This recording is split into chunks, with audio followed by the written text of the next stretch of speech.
Frank Zappa was a multifaceted musician, songwriter, composer, and artist, leaving an incredibly formative and lasting impression on the world of rock and roll.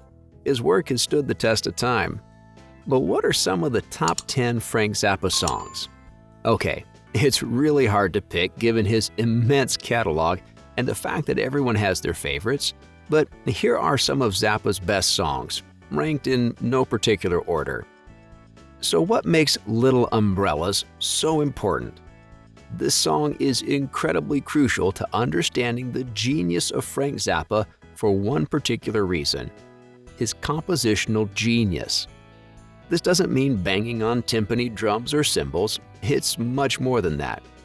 Although the song failed to make a really lasting impression and didn't spark the charts like some of Zappa's other works, it still stands as a testament to his creative scope and understanding of music. With brilliantly arranged piano, recorder, and clarinet, it has a quality to it that just seems to be lost on other songs of the era.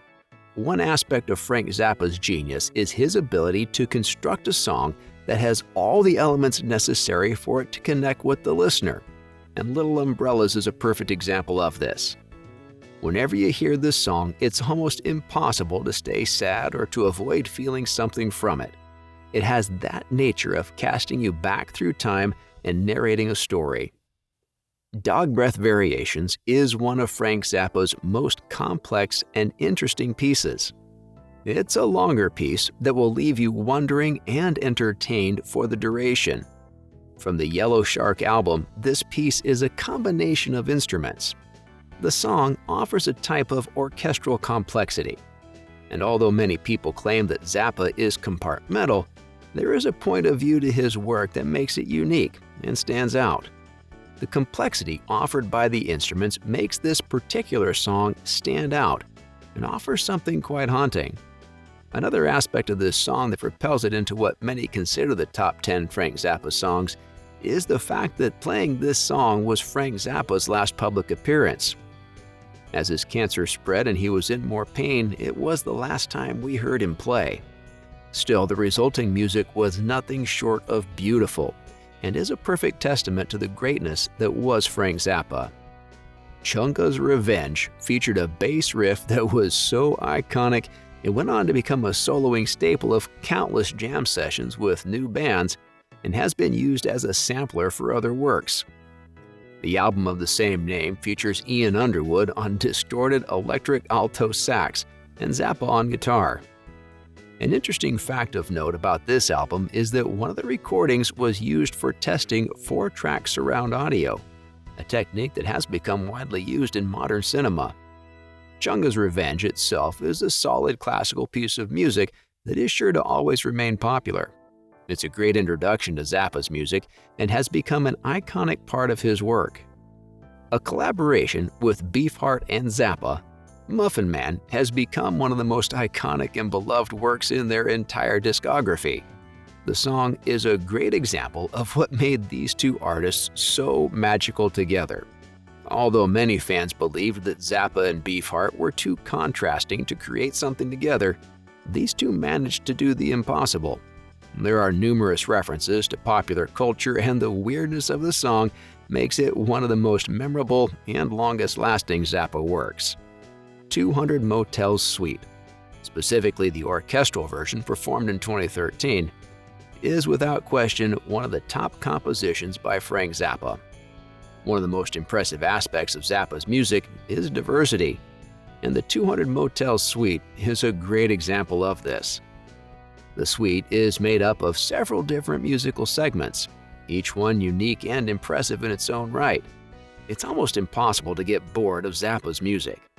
You can listen to his songs for years, and not just listen to, but to analyze as well. As a musician, this suite can be a great source of inspiration too, as it shows an incredible level of technical skill and compositional genius. If you haven't heard 200 Motels Suite yet, it's definitely worth a listen. Cosmic Debris is an incredible song from the album Apostrophe. This is one of Zappa's most famous songs and has become a fan favorite since its release, and for good reason. Apostrophe itself is an album filled with great music, and so it's difficult to pick a single one that stands out, but Cosmic Debris is one of them. The energy of the song is just incredible, and it's clear from the start that it will be something special. Zappa's guitar playing is incredible, and the lyrics have a sort of tongue-in-cheek quality that makes it unique. The song is an amazing combination of Zappa's music and a testament to his genius. There are many moments during this song that offer an idea of just how much Zappa put into his music. All the little breaks and the timing of these unpredictable changes are superb. This is Zappa in his element, and it's a must-listen for anyone who is interested in the artist. Let's Move to Cleveland is one of the most iconic pieces Frank Zappa has to offer. In some regard, the song is very similar to Little House I Used to Live In, a piece written nearly 12 years separately from this song. Let's Move to Cleveland, however, is much simpler and features a classic Zappa riff. The song was first performed on the 1982 tour and became a staple of their performances ever since. It's an incredibly memorable piece and one that stands out as one of the greats. With its infectious melody and lively solos, it solidified itself as one of the greatest pieces out there. A recorded version of the song can be found on the Does Humor Belong in Music album. I love Frank live. All cylinders firing Zappa live is really something to behold, and this particular track from the Roxy and Elsewhere live album is all cylinders firing, says Alex Winter, a Zappa fan and the star of the cult classic Bill and Ted's Excellent Adventure. Penguin in Bondage is a great example of the kind of energy that Frank Zappa could really bring to the stage. The track is a great combination of intricate instrumentation, and it also features some of Zappa's best solo music. The track itself is an amazing, perfect mathematical equation that will take your breath away. A must-listen for any Zappa fan. It's one of the best pieces of live Zappa that you can get your hands on. Okay, so the name of this song really says it all. Revised music for guitar and low-budget orchestra is one of Zappa's most complex and ambitious pieces. Not only does it offer a variety of different sounds, but it also features some amazing mid-period Frank. The solo part of this song is really where it shines. It's a perfect example of Zappa's genius, and the combination of guitar, low-budget orchestra, and other instrumentation creates something truly special. Without a doubt, one of Zappa's most incredible pieces, revised music for guitar and low-budget orchestra is an absolute masterpiece that everyone should hear at least once in their lifetime. The feeling this piece gives when you're listening to it is almost impossible to describe. It casts such a visual, such a beautiful moment that it is hard to compare with anything else.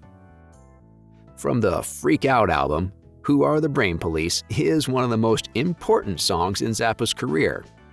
Not only does it represent his psychedelic roots, but it's also a great example of how far he went with his music.